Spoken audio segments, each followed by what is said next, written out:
বানাচ্ছ মা আজকে? লুচি। লুচি কি বানাচ্ছ মা? লুচি লুচি। আজকে লুচি বানাচ্ছ? কটা লুচি করবে? 45-50টা। 50টা লুচি হতে চলেছে, টোটাল 4 জনের জন্য।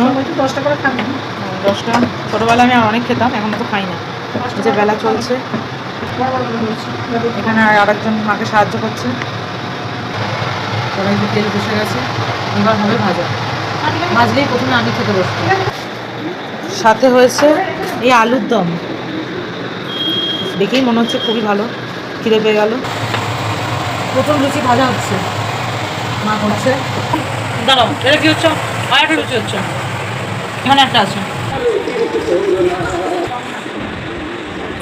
এবার আমি খেতে বসবো লুচি আর আলুর দম।